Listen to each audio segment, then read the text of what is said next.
새벽 4시, 도시는 아직 잠에서 깨어나지 않는다. 가로등만이 텅 빈 골목을 지키고 찬 공기가 유리창을 타고 흘러내리는 시각. 그러나 시장 초입. 낡은 간판 하나에는 벌써 불이 켜져 있다. 정성식당. 30에 가까이 그 자리를 지켜온 순댓국집이다. 주방에서는 커다란 가마솥이 밤새 은근한 불 위에서 끓고 있었다. 뽀얀 국물이 부글부글 소리를 내며 김을 피워 올렸고 그 위로 한 여인의 그림자가 어른거렸다. 서말순 61살. 이 집의 주인이자 30년째 국자를 놓지 않은 사람이었다. 그녀는 새벽마다 남들보다 2시간 일찍 문을 열었다. 정식 영업시간은 아침 6시부터였지만 말순은 늘 4시에 불을 밝혔다. 이유를 묻는 사람에게는 그저 국물이 우러나는 시간이 있어서라고 웃어넘겼다. 하지만 그 말이 전부는 아니었다. 문이 열리는 소리가 났다. 딸랑. 낡은 종이 흔들리며 낮게 울렸다. 말순은 고개를 들지 않고도 알았다. 이 시각에 오는 손님은 정해져 있었다. 한 사람이 들어섰다. 낡은 점퍼에 흙먼지가 앉은 운동화. 며칠은 깎지 않은 듯한 수염. 30 초반으로 보이는 사내였다. 그는 구석 자리, 늘 앉는 그 자리로 조용히 걸어가 앉았다. 아무 말도 하지 않았다. 말순도 아무것도 묻지 않았다. 이내 뚝배기 하나가 그의 앞에 놓였다. 순대와 내장이 넉넉히 들어간 국밥이었다. 김이 모락모락 피어올랐고 깍두기 한 종지와 새우젓이 곁들여졌다. 사내는 말없이 숟가락을 들었다. 그의 손이 살짝 떨리고 있었다. 허기 때문인지 다른 이유 때문인지는 알 수 없었다. 말순은 주방으로 돌아가 다시 국자를 적기 시작했다. 그러나 그녀의 시선은 이따금 그 구석 자리로 향했다. 사내가 국물을 한술 뜨고 눈을 감고 다시 한술 뜨는 모습을. 그 모습에서 말순은 30년 전 자신의 모습을 보는 듯했다. 식사를 마친 사내는 자리에서 일어나 계산대 쪽을 바라보았다. 말없이 고개를 숙였다. 말순도 고개를 끄덕였다. 잘 먹었다는 말도 얼마입니까? 라는 말도 오가지 않았다. 사내는 그렇게 문을 나섰고 딸랑 종소리가 다시 울렸다. 혼자 남은 말순은 낡은 장부를 펼쳤다. 볼펜을 들어 무언가를 적었다. 순댓국 1 결제 완료. 5만 원짜리 지폐 대신 그 자리에는 아무것도 놓여있지 않았다. 그러나 장부 위에는 분명하게 결제 완료라는 4글자가 적혔다. 이런 일이 벌써 몇 달째였다. 새벽에 오는 손님들은 대개 비슷한 처지였다.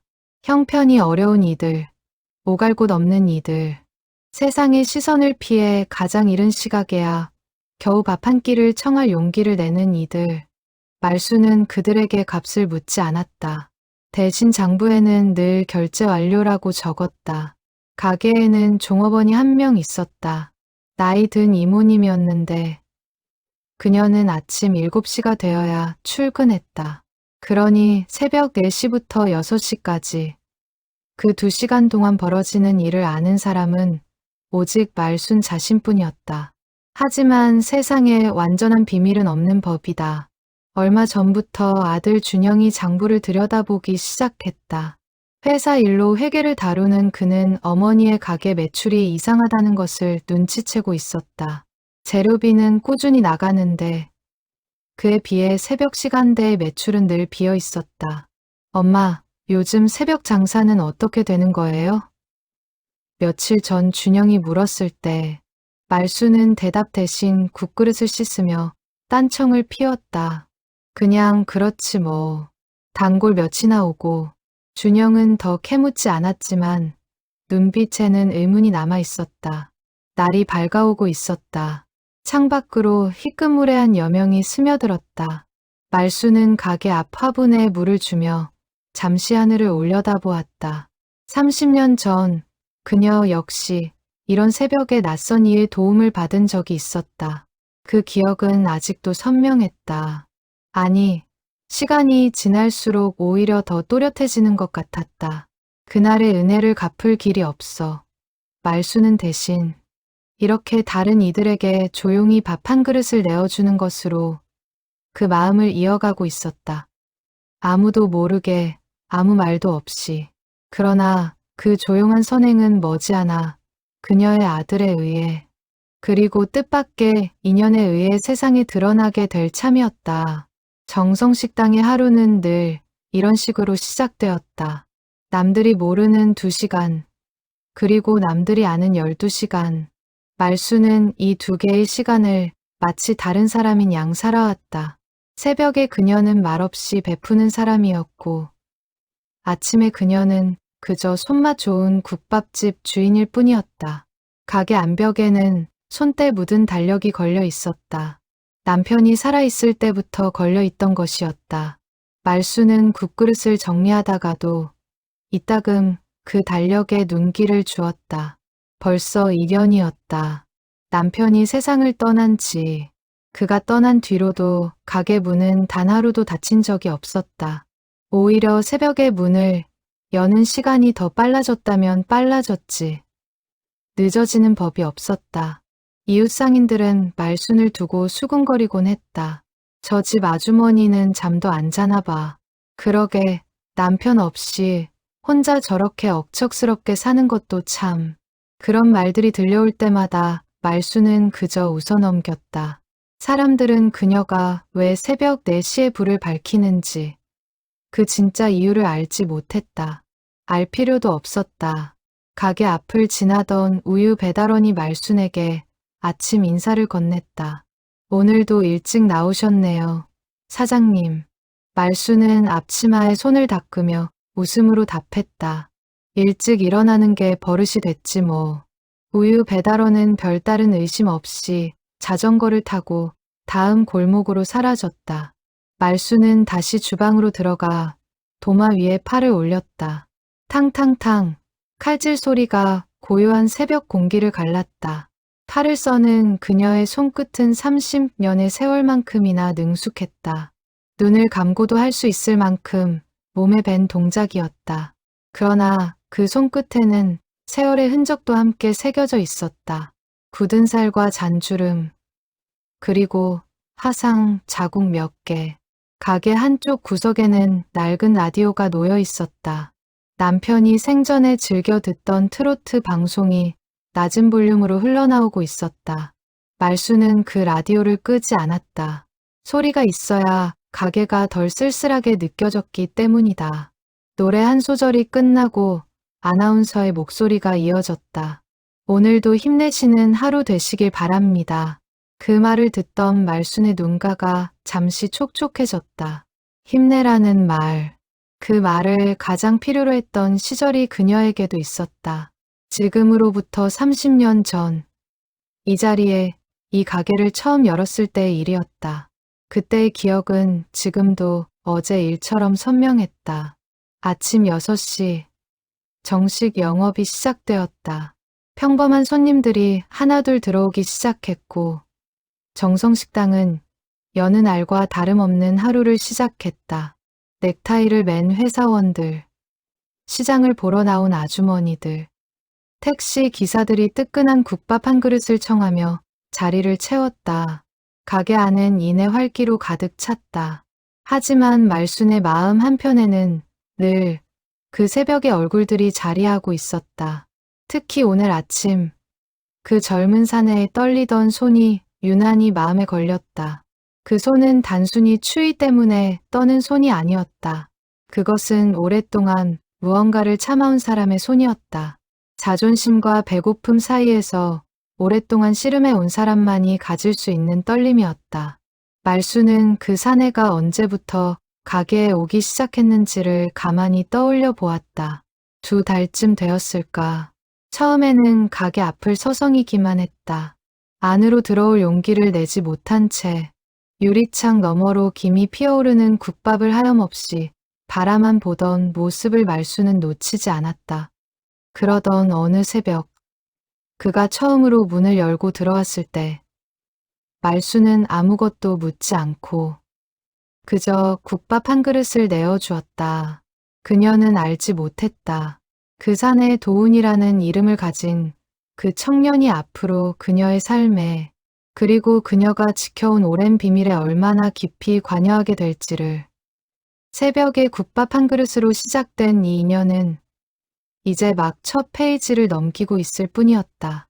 그리고 그 페이지 너머에는 30년 전 그녀 자신이 받았던 은혜와 꼭 닮은 이야기가 기다리고 있었다.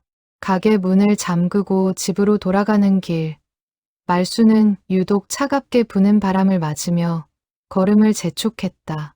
하늘은 아직 완전히 밝지 않았지만 저 멀리 동쪽 끝자락에는 희미한 붉은 기운이 번지고 있었다. 그녀는 그 빛을 바라보며 생각했다. 오늘 하루도, 그리고 앞으로의 새벽들도 변함없이 이 자리를 지켜야겠다고. 그것이 그녀가 할 수 있는 세상에 대한 가장 조용한 응답이었다. 서준영은 회계법인에서 5년째 근무하는 회사원이었다. 남의 회사 장부를 들여다보는 것이 직업인 그에게 어머니의 가게 장부는 오래전부터 눈에 밟히는 구석이 있었다. 처음에는 그저 사소한 오차려니 했다. 그러나 몇 달을 지켜보니 그 오차가 일정한 패턴을 그리고 있다는 것을 알아챘다. 주말 저녁, 준영은 본가에 들렀다. 어머니가 잠든 방 옆, 작은 방에는 낡은 서류함이 있었다. 그 안에는 정성식당의 장부가 해마다 차곡차곡 쌓여 있었다. 준영은 최근 석 달치 장부를 꺼내 무릎 위에 펼쳤다. 그리고 재료 구입 영수증과 매출 기록을 하나하나 대조하기 시작했다. 계산은 명확했다. 매달 순댓국 재료로 나가는 쌀과 순대, 내장의 양은 꾸준히 늘고 있었다. 그런데 그에 상응하는 매출은 늘 일정 부분 비어 있었다. 처음에는 10만 원 남짓이던 차액이 최근 들어서는 매달 30만 원을 넘어서고 있었다. 적은 돈은 아니었다. 게다가 그 차액이 발생하는 시간대는 언제나 같았다. 새벽 4시부터 6시 사이였다. 준영은 미간을 좁혔다. 어머니가 누군가에게 사기를 당하고 있는 것은 아닐까? 아니면 누군가 몰래 재료를 빼돌리고 있는 것은 아닐까? 여러 생각이 머릿속을 스쳤다. 그는 장부를 덮고 거실로 나갔다. 어머니는 텔레비전 앞에 앉아 마늘을 까고 있었다. 엄마, 준영이 조심스레 말을 꺼냈다. 요즘 가게 새벽 장사, 손님이 몇이나 와요? 말수는 손을 멈추지 않은 채 대답했다. 많지는 않지. 단골 몇 명 정도. 근데 재료는 계속 늘던데. 매출은 왜 그대로예요? 순간 말순의 손이 아주 잠깐 멈췄다. 그러나 이내 다시 마늘을 까며 대수롭지 않다는 듯 답했다. 그야 재료값이 오르니까 그렇지. 요즘 물가가 좀 무섭니? 준영은 더 캐묻지 않았다. 하지만 그 대답이 어딘가 석연치 않다는 느낌을 지울 수 없었다. 회계를 5년이나 다뤄온 그의 직감은 어머니가 무언가를 숨기고 있다는 쪽으로 기울고 있었다. 그는 그날 밤 잠자리에 들면서도 계속 그 생각을 곱씹었다. 며칠 뒤 준영은 큰맘 먹고 새벽에 가게를 찾기로 했다. 평소라면 절대 일어나지 않을 시각, 새벽 3시 반에 알람을 맞췄다. 어머니 몰래 가게 근처에 차를 세우고 유리창 너머로 안을 살폈다. 불은 이미 켜져 있었다. 어머니는 주방에서 분주히 움직이고 있었다. 4시가 조금 지났을 무렵 낡은 옷차림의 한 사내가 가게 문을 열고 들어가는 것이 보였다. 준영은 눈을 가늘게 떴다. 처음 보는 얼굴이었다. 그는 차 안에 앉은 채 숨죽이며 그 광경을 지켜보았다. 어머니는 그 사내에게 아무 말 없이 국밥 한 그릇을 내어주었다. 사내는 조용히 자리에 앉아 국밥을 먹기 시작했다. 준영의 심장이 조금씩 빨리 뛰기 시작했다. 혹시 저 사람이 어머니에게 돈을 요구하는 것은 아닐까? 아니면 무언가 위협을 가하고 있는 것은 아닐까? 여러 불안한 생각이 그의 머릿속을 스쳤다. 그러나 유리창 너머로 보이는 어머니의 표정은 뜻밖에도 평온했다. 오히려 어딘가 다정한 기색마저 엿보였다. 식사를 마친 사내가 자리에서 일어났다. 그는 계산대 앞에서 고개를 숙였고 어머니도 고개를 끄덕였다. 그리고 사내는 아무런 돈도 건네지 않은 채 가게를 나섰다. 준영은 그 광경을 보며 확신했다. 어머니는 저 사람에게 돈을 받지 않고 있었다.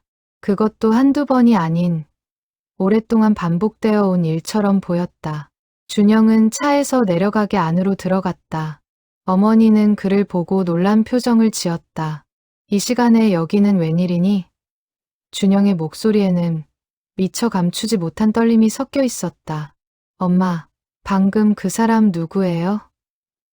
왜 돈을 안 받아요? 말순의 얼굴에서 순간 당황한 기색이 스쳤다. 그러나 그녀는 이내 표정을 가다듬고 아들을 바라보았다.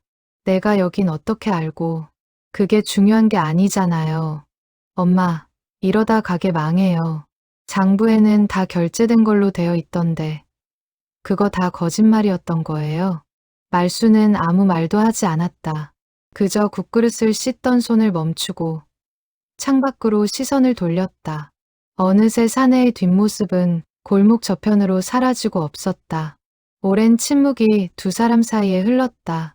준영은 어머니의 침묵이 무엇을 의미하는지 알 수 없어 더욱 답답해졌다.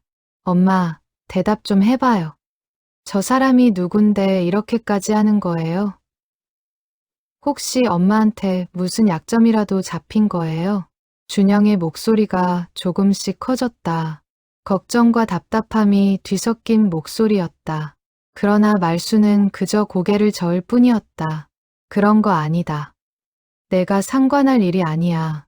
그 한마디가 준영의 가슴에 오래도록 박혔다. 상관할 일이 아니라니.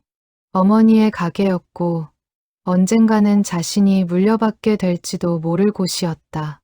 그런데 그곳에서 벌어지는 일을 자신이 상관할 수 없다는 말이 준영은 서운하고도 답답했다. 그는 더 묻지 못하고 가게를 나섰다. 새벽 공기가 그 어느 때보다 차갑게 느껴졌다. 집으로 돌아가는 차 안에서 준영은 생각했다. 어머니가 지키고 있는 그 비밀이 무엇이든 자신은 반드시 그 이유를 알아내야겠다고. 단순한 호기심이 아니었다. 어머니가 홀로 짊어지고 있는 무언가가 있다면 아들로서 그 무게를 나누어 지고 싶다는 마음이었다. 준영은 그렇게 마음을 다잡으며 핸들을 돌렸다. 이튿날 아침, 준영은 회사 사무실에 앉아서도 좀처럼 일이 손에 잡히지 않았다. 모니터에는 다른 회사의 재무제표가 띄워져 있었지만 그의 머릿속은 온통 어젯밤 새벽의 장면으로 가득했다. 국밥 한 그릇을 아무 말 없이 내어주던 어머니의 손. 그리고 그것을 아무 말 없이 받아든 낯선 사내의 얼굴. 두 사람 사이에 흐르던 그 이상한 침묵이 자꾸만 마음에 걸렸다. 점심시간, 준영은 동료와 밥을 먹으면서도 건성으로 대답했다. 동료가 무슨 고민 있어요?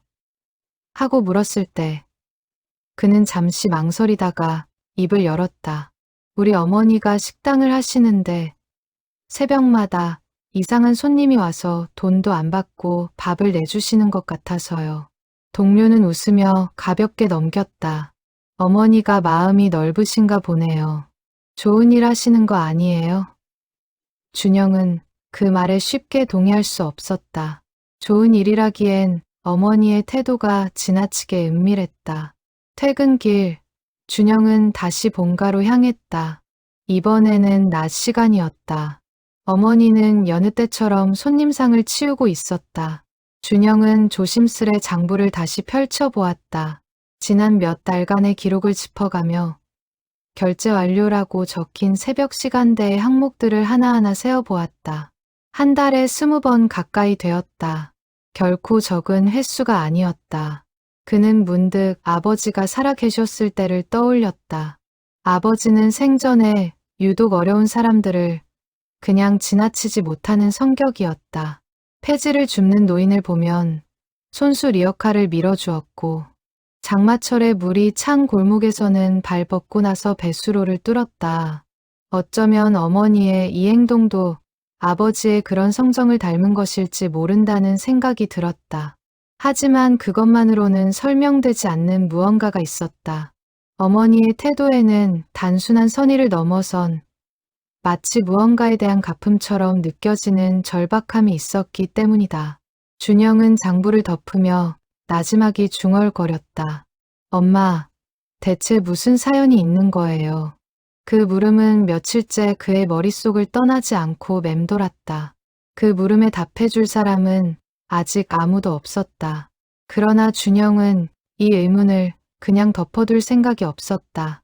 그는 조만간 다시 새벽에 가게를 찾아가기로 마음먹었다. 이번에는 그 낯선 사내가 누구인지, 그리고 그가 어머니와 무슨 관계인지 반드시 알아낼 작정이었다.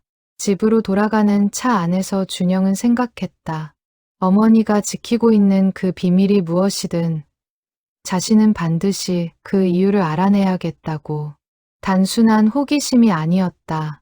어머니가 홀로 짊어지고 있는 무언가가 있다면 아들로서 그 무게를 나누어 지고 싶다는 마음이었다. 준영은 그렇게 마음을 다잡으며 핸들을 돌렸다. 그날 밤, 준영은 아내에게도 이 일을 이야기하지 못했다. 아직 확실한 것이 아무것도 없었기 때문이다. 그는 침대에 누워서도 좀처럼 잠을 이루지 못했다. 어머니의 완강한 태도, 그리고 낯선 사내를 향한 알 수 없는 온정. 그 두 가지가 자꾸만 머릿속에서 맴돌았다. 그는 몇 번이고 뒤척이다가 결국 다음 새벽에 다시 가게를 찾아가 보기로 마음먹은 채 겨우 잠에 들었다. 시간을 거슬러 올라가면 30년 전 겨울이 있었다. 그때 말수는 갓 30을 넘긴 젊은 새댁이었다. 남편과 함께 시장 초입의 작은 순댓국집을 처음 열었을 때 두 사람의 손에 쥐어진 것은 오래된 냄비 몇 개와 낡은 탁자 3개가 전부였다. 가진 것 없이 시작한 부부에게 그의 겨울은 유난히도 혹독했다. 개업 초기, 손님은 거의 없었다. 시장 골목에는 이미 오래된 국밥집이 자리 잡고 있었고 신참내기 부부의 가게에 발걸음을 하는 이는 드물었다. 재료비는 쌓여가는데 매출은 바닥을 쳤다.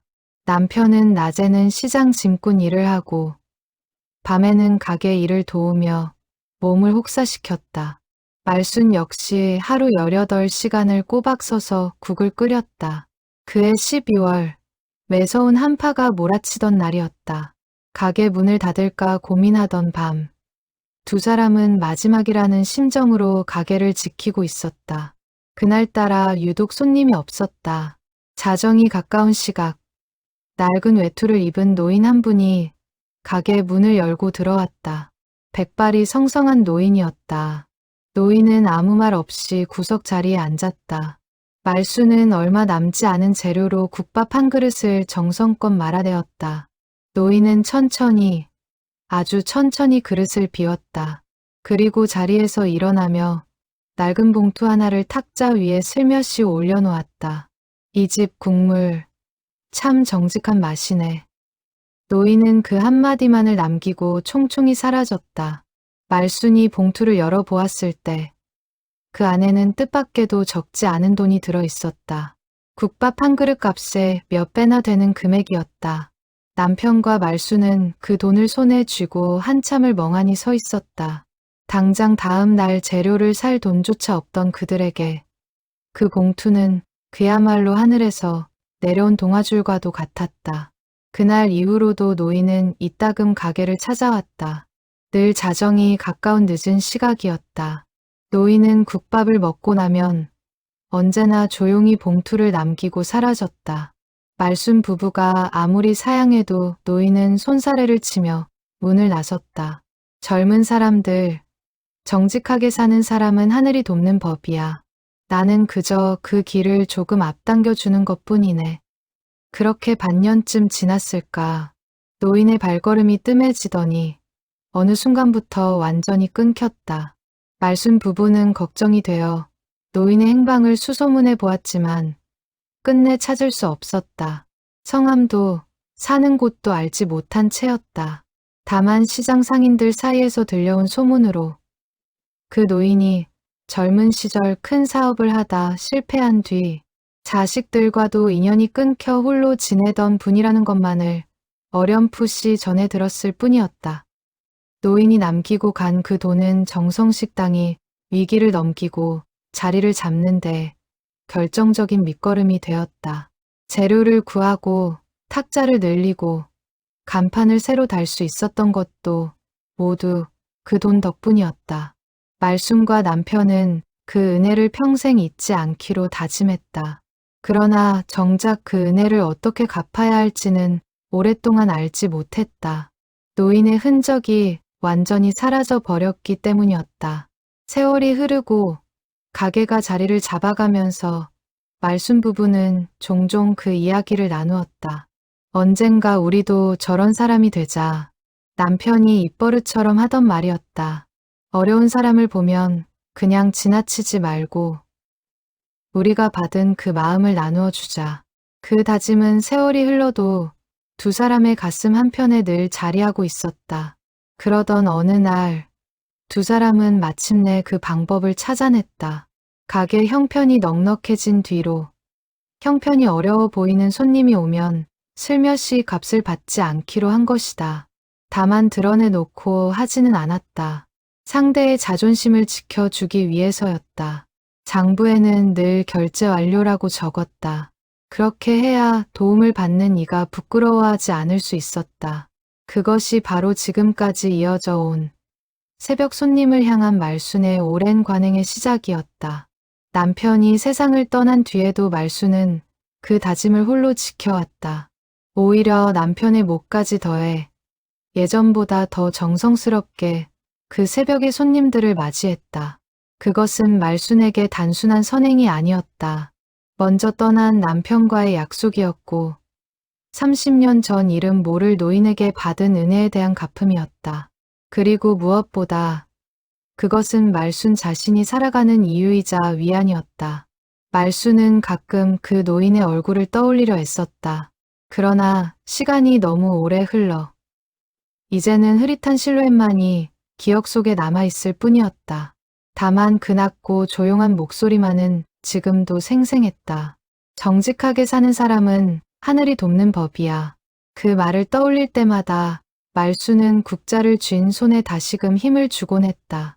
그리고 그 마음을 이제는 도훈이라는 이름의 저 젊은 사내에게 이어주고 있었다. 돌이켜보면 그 겨울의 기억은 단순히 힘들었던 시절의 추억으로만 남아있지 않았다. 말순에게 그것은 하나의 이정표였다. 세상이 아무리 각박해도 어딘가에는 조용히 손을 내미는 사람이 있다는 것.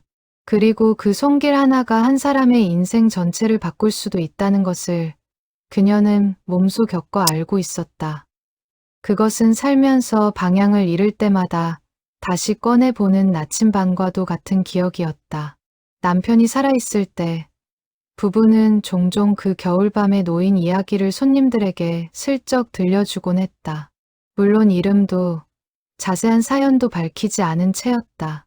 그저 예전에 어려울 때 어떤 어르신이 도와주셔서 지금 이 자리에 있는 거예요 라는 정도로만 이야기했다. 그 이야기를 들은 손님들은 대개 고개를 끄덕이며 국밥집 부부의 인심 좋은 미소를 이해했다. 하지만 그 이야기의 진짜 무게를 아는 사람은 오직 말순과 남편, 두 사람뿐이었다. 남편은 생전에 늘 말했다. 우리가 이렇게 자리 잡은 게 우리 힘만으로 된 게 아니야. 누군가의 도움이 있었으니 오늘의 우리가 있는 거지. 그 말을 할 때마다 남편의 눈빛에는 깊은 감사와 함께 어떤 책임감 같은 것이 서려 있었다. 그것은 받은 것을 그냥 흘려보내지 않고 반드시 다른 누군가에게 되돌려 주어야 한다는 다짐이었다. 말순은 그런 남편의 마음을 누구보다 잘 알고 있었다. 그래서 남편이 세상을 떠난 뒤에도 그 다짐만큼은 결코 놓을 수 없었다. 새벽마다 문을 여는 것도, 형편이 어려운 손님에게 말없이 국밥을 내어주는 것도 모두 남편과 함께 나누었던 그 약속을 홀로 남아 지켜가는 그녀만의 방식이었다. 그것이 없다면 남편의 빈자리는 더욱 크고 시리게 다가올 터였다. 가끔 말수는 밤이 깊어 잠이 오지 않을 때면 그 겨울의 노인을 다시 떠올렸다. 그가 지금은 어디에서 무엇을 하고 있을지, 혹은 이미 세상을 떠났을지 알 길이 없었다. 그러나 그가 남긴 그 한마디, 정직하게 사는 사람은 하늘이 돕는다는 말은 말순의 인생 전체를 관통하는 하나의 신념이 되어 있었다. 그녀는 그 신념을 국밥 한 그릇에 고스란히 담아내고 있었다. 시장 사람들은 오랜 세월 정성식당의 국물 맛이 한결같다고 입을 모았다. 그 비결을 묻는 이들에게 말순은 그저 웃으며 정성이지 뭐라고 답할 뿐이었다. 그러나 그 정성 안에는 30년 전 그 겨울밤의 은혜와 먼저 떠난 남편과의 약속, 그리고 언젠가 자신도 누군가에게 그런 존재가 되고 싶다는 오랜 소망이 함께 녹아들어 있었다. 그것이야말로 정성식당이라는 이름에 걸맞은 진짜 정성이었다. 말수는 이따금 국물을 우려내며 그 겨울밤을 떠올렸다. 뼈를 고고 시간을 들이고 정성을 쏟는 그 과정은 마치 사람의 마음을 다스리는 일과도 닮아 있었다.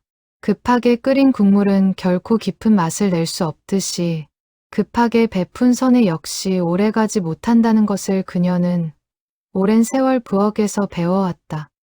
진짜 정성이란 오래도록 은근하게 우려내는 것. 그것이 말순이 30년간 국자를 놓지 않으며 깨달은 삶의 이치였다.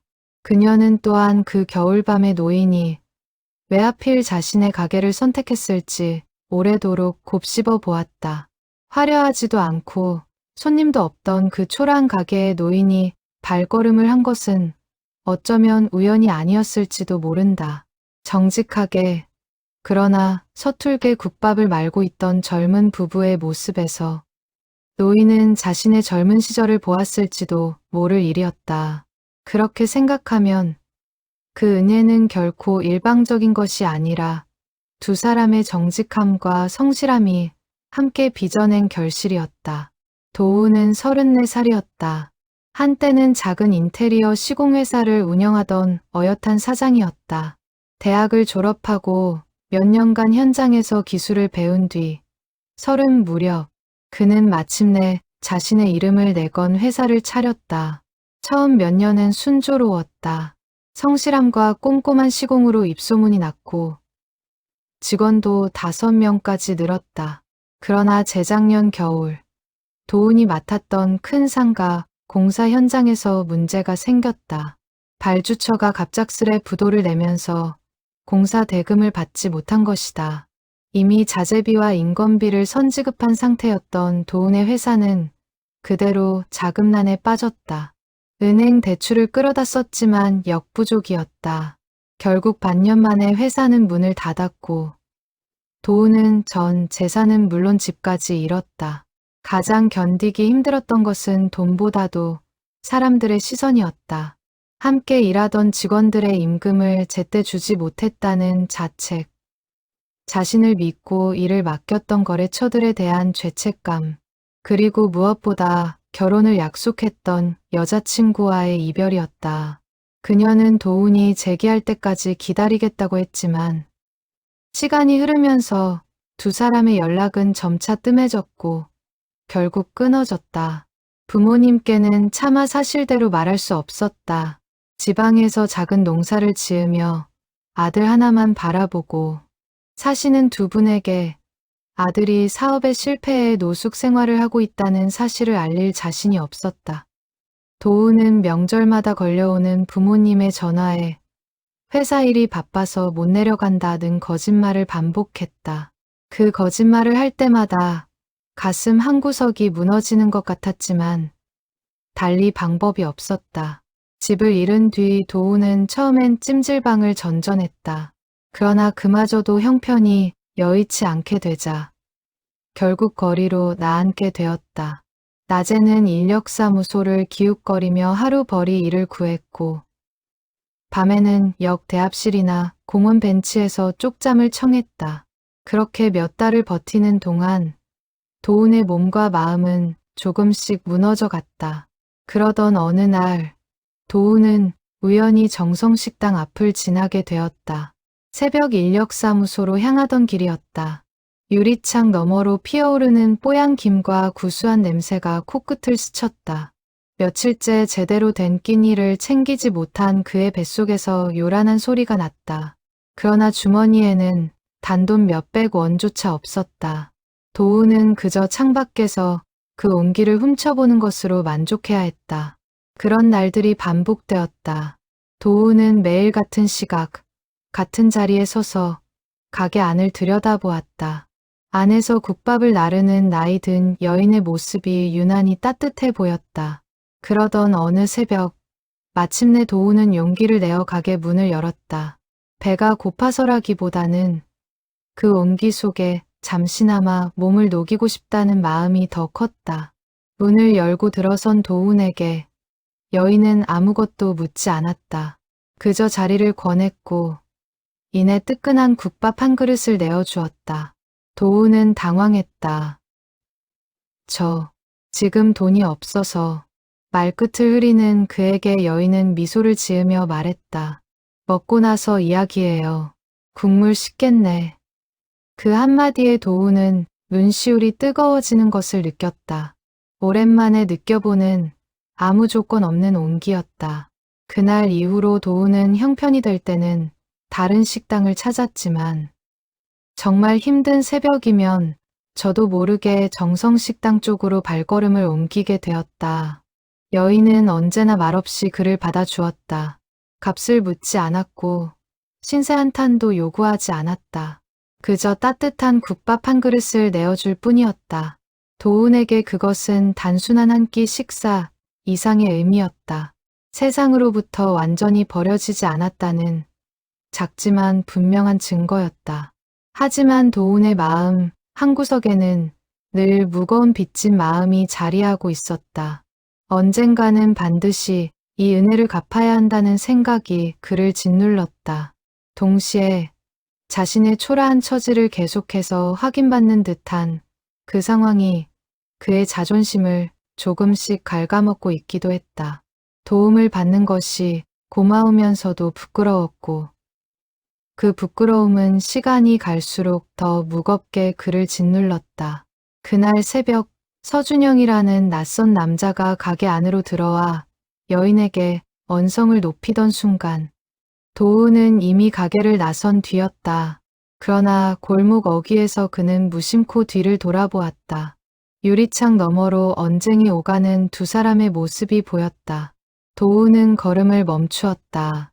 자신 때문에 저 은혜로운 여인이 곤란을 겪는 것은 아닌지 알 수 없는 불안이 그의 가슴을 스쳤다. 도훈은 골목 어귀에 우두커니 서서 한참을 망설였다. 들어가서 사정을 설명해야 하나 아니면 그냥 이대로 조용히 사라지는 것이 나은가. 그는 두 손을 주머니에 찔러 넣은 채 발끝으로 땅바닥을 툭툭 찼다. 찬 바람이 목덜미를 스치고 지나갔다. 결국 그는 안으로 들어가지 못하고 발길을 돌렸다. 자신이 나타나면 상황이 더 복잡해질 것 같다는 생각 때문이었다. 걸어가는 내내 도훈의 머릿속은 복잡했다. 그는 자신이 받아온 그 온정이 결국 누군가에게는 짐이 되고 있다는 사실을 처음으로 실감했다. 정성식당의 여인, 그녀에게 아들이 있다는 것도 그날 처음 알았다. 그리고 그 아들의 목소리에서 느껴지던 걱정과 원망 섞인 감정이 도훈의 가슴 한편을 더욱 무겁게 짓눌렀다. 인력사무소로 향하는 길. 도훈은 오래전 자신의 모습을 떠올렸다. 회사를 운영하던 시절. 그 역시 어려운 처지의 사람을 돕고 싶어 하던 사람이었다. 시공 현장에서 만난 일용직 노동자들에게 밥값을 대신 내주기도 했고, 명절이면 형편이 어려운 직원들에게 몰래 봉투를 건네기도 했다. 그때는 베푸는 입장이었는데 지금은 받는 입장이 되어 있다는 사실이 새삼 낯설고도 씁쓸했다. 그날 하루 도훈은 인력사무소에서 소개받은 공사 현장에서 벽돌을 나르는 일을 했다. 몸은 고되었지만 마음은 그보다 더 무거웠다. 일이 끝나고 받은 일당을 손에 쥐고서도 그는 좀처럼 마음이 놓이지 않았다. 오늘 새벽 그 여인이 아들과 어떤 이야기를 나누었을지, 혹시 자신 때문에 더 이상 그 가게에 발걸음을 하기 어려워지는 것은 아닌지 걱정이 앞섰다. 저녁 무렵 도우는 공사장 인근 벤치에 앉아 컵라면으로 끼니를 때우며 생각에 잠겼다. 그는 문득 결심했다. 다음번에 그 가게에 가게 된다면 이번에는 자신이 먼저 사정을 이야기해야겠다고. 언제까지고 값을 치르지 못한 채 그저 받기만 할 수는 없는 노릇이었다. 최소한 자신이 누구인지, 왜 이런 처지에 놓이게 되었는지 정도는 밝혀야 그 여인의 호의에 대한 최소한의 도리라고 생각했다. 그러나 막상 다음 새벽이 되자 도운의 발걸음은 정성식당 앞에서 다시 멈칫거렸다. 유리창 너머로 여인의 모습이 보였다. 여느 때와 다름없이 담담한 얼굴로 주방을 오가고 있었다. 그 모습을 보자 도우는 조금은 안심이 되었다. 적어도 어제의 언쟁이 큰 문제로 번지지는 않은 듯했다. 하지만 동시에 자신이 다시 저 문을 열고 들어가도 될지에 대한 확신은 서지 않았다. 도우는 결국 그날 새벽에도 가게 앞을 서성이다가 발길을 돌렸다. 그의 마음속에는 두 가지 감정이 팽팽하게 맞서고 있었다. 하나는 그 온기 속으로 다시 들어가고 싶은 간절함이었고, 다른 하나는 더 이상 누군가에게 짐이 되고 싶지 않다는 자존심이었다. 그 팽팽한 줄다리기 속에서 도우는 여전히 갈피를 잡지 못한 채 새벽거리를 서성이고 있었다. 그날 새벽, 도우는 인력사무소로 가는 대신 근처 공원 벤치에 오래도록 앉아 있었다. 손끝이 시릴 만큼 추운 날씨였지만 그는 좀처럼 자리에서 일어날 마음이 들지 않았다. 문득 하늘을 올려다보니 아직 별이 몇 개 남아 있었다. 그는 그 별들을 보며 생각했다. 자신이 사업을 하던 시절에는 늘 앞만 보고 달렸을 뿐 이렇게 새벽 하늘을 올려다볼 여유조차 없었다는 것을, 어쩌면 지금 이 밑바닥의 시간이 그에게 무언가를 다시 배우게 하는 시간일지도 모른다는 생각이 스쳤다. 도우는 그렇게 벤치에 앉아 지난 삶을 되짚어 보았다. 사업이 한창 잘 될 때는 주변을 돌아볼 여유가 없었다. 그저 더 큰 계약, 더 많은 수익을 좇느라 정신이 없었다.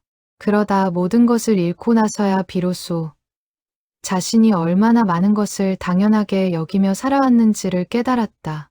따뜻한 밥 한 그릇, 편히 누울 잠자리, 걱정 없이 걸려오는 부모님의 전화 한 통, 그 모든 것이 얼마나 소중한 것이었는지를 그는 이 거리 위에서야 뼈저리게 느끼고 있었다.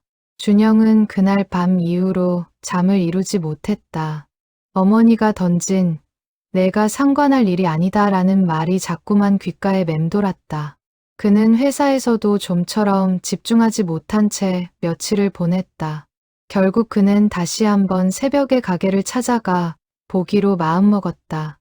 이번에는 무작정 따지고 들기보다 조용히 지켜보며 상황을 이해해 보고 싶었다. 새벽 3시 반, 준영은 다시 차를 몰아 정성식당 근처에 도착했다.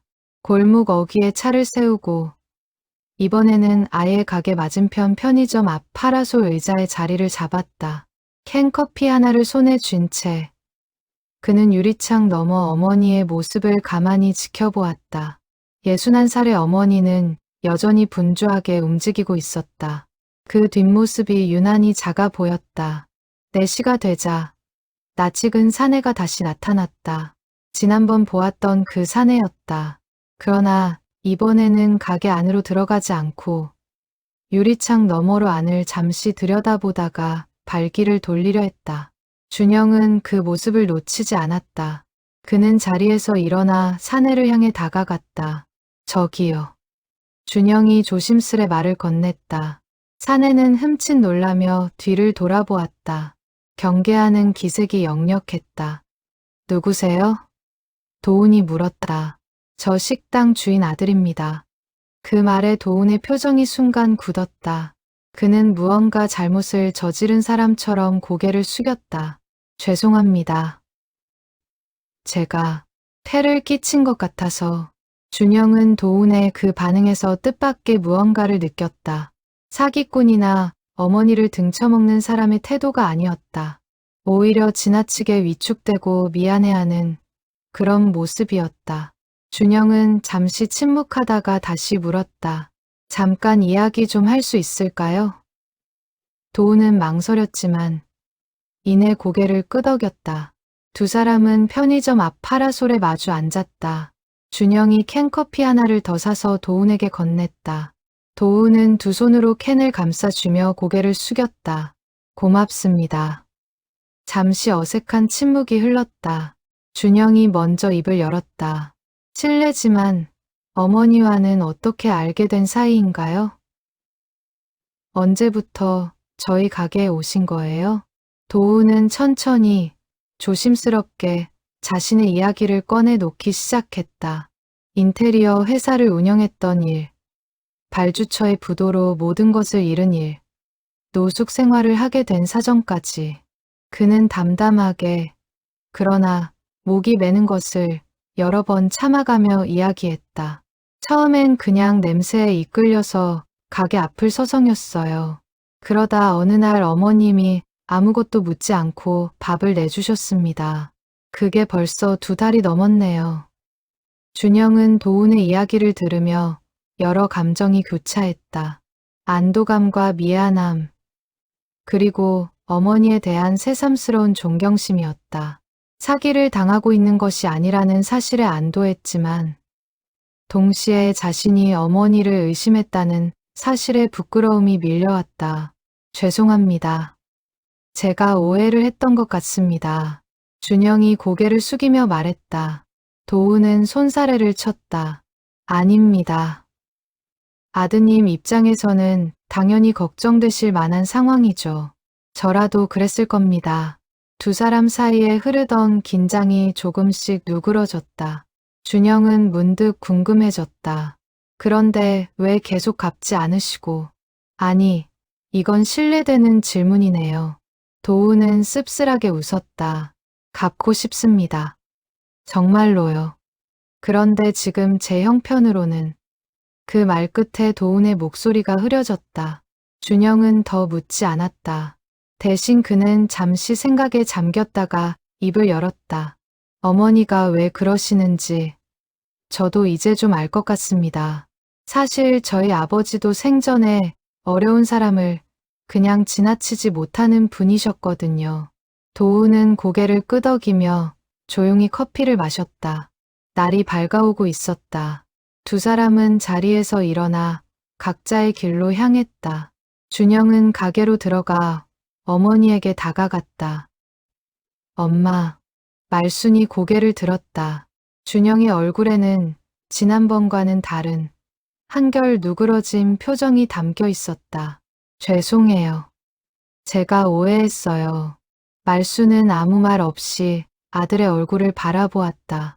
그 눈빛에는 놀라움과 안도, 그리고 오래도록 숨겨왔던 짐을 조금은 내려놓은 듯한 편안함이 함께 서려 있었다.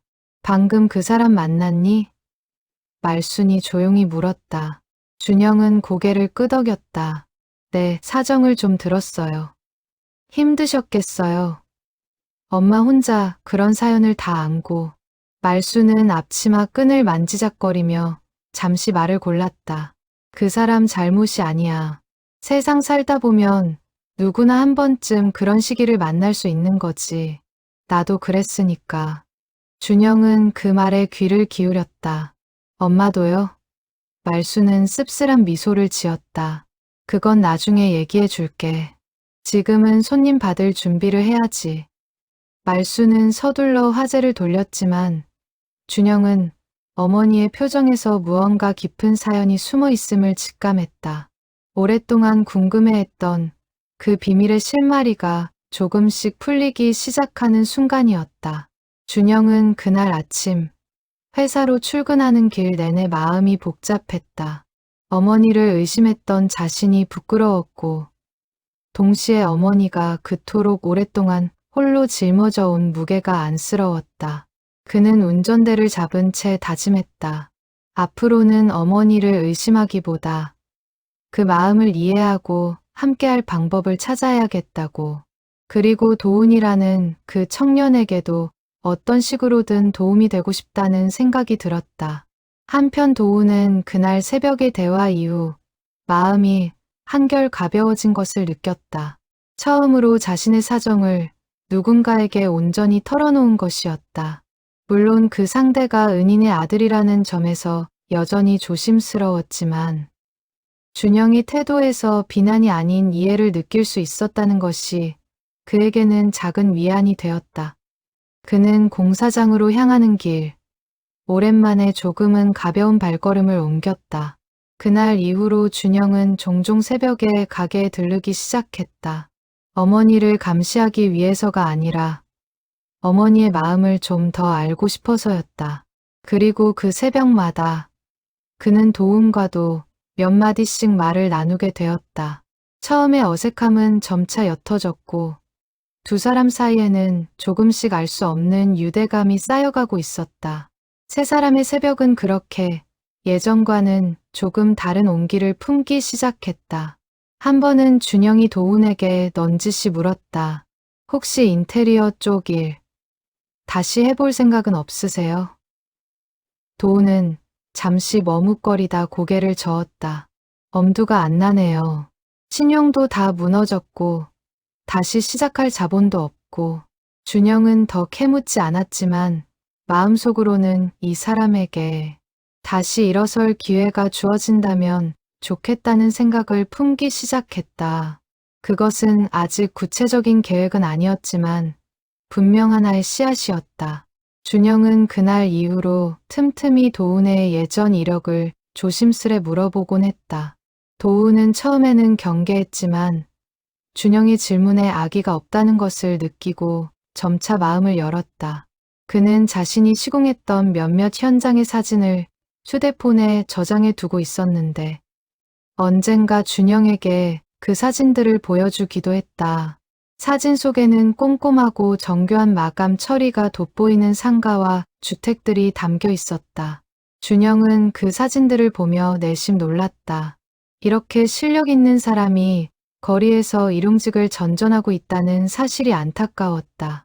말수는 그런 두 사람의 모습을 멀리서 지켜보며 마음이 놓였다. 아들이 더 이상 자신을 의심의 눈초리로 바라보지 않는다는 사실이, 그리고 도훈이라는 청년이 조금씩 마음을 열어가는 모습이 그녀에게는 무엇보다 큰 위안이었다. 새벽 4시의 정성식당은 이제 단순히 한 사람이 다른 한 사람에게 베푸는 공간이 아니라 세 사람이 함께 온기를 나누는 자리로 서서히 변해가고 있었다. 그 무렵 준영의 아내도 남편의 이야기를 전해 듣고 자주 반찬을 만들어 보내오기 시작했다. 그녀는 직접 만든 밑반찬 몇 가지를 챙기며 말했다. 어머님 혼자 이 많은 일을 다 하시려면 힘드실 거예요. 저도 조금이나마 보탬이 되고 싶어요. 말수는 며느리의 그 마음이 고마워 눈시울이 붉어졌다. 어느새 이 조용한 새벽의 정성은 가족 모두가 함께 짊어지는 하나의 약속이 되어가고 있었다. 말수는 그런 두 사람의 모습을 멀리서 지켜보며 마음이 놓였다. 아들이 더 이상 자신을 의심의 눈초리로 바라보지 않는다는 사실이, 그리고 도훈이라는 청년이 조금씩 마음을 열어가는 모습이 그녀에게는 무엇보다 큰 위안이었다. 새벽 4시의 정성식당은 이제 단순히 한 사람이 다른 한 사람에게 베푸는 공간이 아니라 세 사람이 함께 온기를 나누는 자리로 서서히 변해가고 있었다. 며칠 뒤 말수는 도훈이 유독 지쳐 보이는 얼굴로 가게에 들어서는 것을 보았다. 평소보다 안색이 어둡고 걸음걸이에도 힘이 없었다. 국밥을 내어주었지만 도훈은 몇 술 뜨지 못하고 숟가락을 내려놓았다. 입맛이 없으세요? 말순이 조심스레 물었다. 도훈은 고개를 저으며 억지로 미소를 지었다. 아닙니다. 그냥 요즘 일이 좀 뜸해서요. 사실 도우는 최근 며칠간 인력사무소에서 일감을 거의 받지 못하고 있었다. 겨울이 다가오며 공사 현장이 줄어든 탓도 있었지만 무엇보다 그의 건강이 예전 같지 않았다. 오랜 노숙 생활로 몸이 상해 있었고 최근에는 감기 기운마저 겹쳐 몸을 제대로 가누기가 힘들었다. 그러나 그는 그 사실을 누구에게도 말하지 않았다. 말수는 그런 도운의 상태를 눈치채고 있었다. 오랜 세월 수많은 손님을 겪어온 그녀의 눈은 겉으로 드러나지 않는 속사정까지 짚어내는 데 익숙했다. 그녀는 조용히 부엌으로 들어가 감기에 좋다는 배즙 하나를 챙겨 도운에게 건넸다. 이거 마셔요. 몸이 으슬으슬해 보이네. 도운은 손사래를 쳤다. 아닙니다. 이런 것까지 받을 수는. 그 순간 말순의 표정이 평소와 달리 단호해졌다. 받아요. 이건 손님 대접이 아니라 그냥 사람이 사람한테 하는 걱정이니까. 도우는 그 말에 더 이상 거절하지 못하고 배즙을 받아들었다. 그러나 그의 손끝은 여전히 떨리고 있었다. 그것은 추위 때문이 아니라 자꾸만 쌓여가는 미안함과 부끄러움 때문이었다. 그날 밤 도우는 역대합실 한 구석에 앉아 오랫동안 생각에 잠겼다. 이대로 계속 신세를 지는 것이 맞는 일인가? 언제까지 저 여인의 호의에 기대어 살아야 하는가? 그는 스스로에게 수없이 되물었다. 그리고 문득 오래전 자신이 사업을 하던 시절 가졌던 자부심이 떠올랐다. 그때의 자신과 지금의 자신이 너무나 달라 보였다. 도운의 마음속에는 두 가지 감정이 팽팽하게 맞서고 있었다. 하나는 그 온정에 대한 진심 어린 감사였고, 다른 하나는 더 이상받기만 하는 존재로 남고 싶지 않다는 자존심이었다. 이 자존심이라는 벽은 때로 도움의 손길보다 더 견고하고 높았다. 도우는 그 벽 앞에서 자주 무너지고 다시 일어서기를 반복했다. 며칠 뒤 도우는 결심한 듯 정성식당을 찾아갔다. 그러나 이번에는 국밥을 청하러 온 것이 아니었다. 그는 말순 앞에 서서 어렵게 입을 열었다. 사장님, 저 이제 여기 그만 와야 할 것 같습니다. 말순은 놀란 눈으로 그를 바라보았다. 그게 무슨 소리예요? 도우는 고개를 숙인 채 말을 이었다. 더 이상 이렇게 신세만 지고 살 수는 없어서요. 제 힘으로 일어서 보려고 합니다. 말수는 잠시 아무 말도 하지 않았다. 그리고 이내 조용히 입을 열었다. 도운 씨, 내가 이 일을 왜 하는지 알아요? 도운은 고개를 저었다.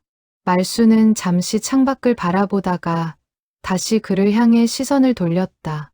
나도 예전에 누군가에게 큰 도움을 받은 적이 있어요. 그때 그분이 나한테 그러셨어요. 이건 갚는 게 아니라 흘려보내는 거라고. 나도 그렇게 흘려보내고 있는 것뿐이에요. 도우는 그 말에 순간 말문이 막혔다. 말수는 계속해서 말을 이었다. 당신이 지금 여기 오지 않는다고 해서 내가 받은 은혜가 사라지는 게 아니에요. 하지만 당신이 언젠가 이 은혜를 다른 누군가에게 흘려보낼 수 있다면 그게 진짜 갚는 거예요. 지금은 그냥 버틸 수 있을 때까지 버텨요. 도운의 눈에서 참았던 눈물이 흘러내렸다. 그는 오랫동안 고개를 들지 못했다.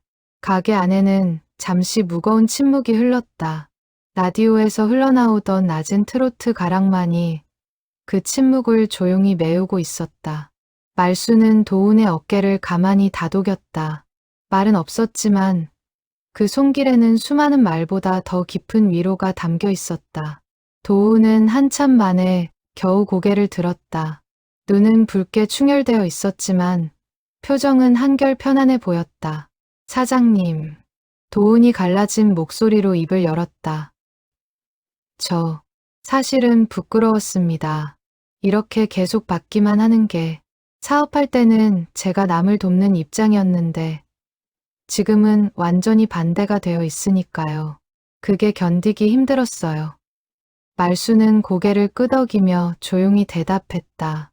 그 마음 나도 알아요. 나도 그때 그랬으니까. 근데 도훈 씨, 받는 것도 용기가 필요한 일이에요. 자존심 세우는 것보다 지금 살아남는 게 먼저예요. 그 말에 도훈은 다시 한번 목이 메었다. 살아남는 것이 먼저라는 그 단순하고도 명확한 말이 그동안 자신을 올가매던 복잡한 생각들을 한순간에 풀어헤치는 듯했다. 그는 오랫동안 스스로에게 지어왔던 무거운 짐을 조금은 내려놓을 수 있을 것 같았다. 말수는 화제를 돌리듯 다시 뚝배기 하나를 꺼내며 말했다. 오늘은 특별히 고기 좀 더 넣어줄게요.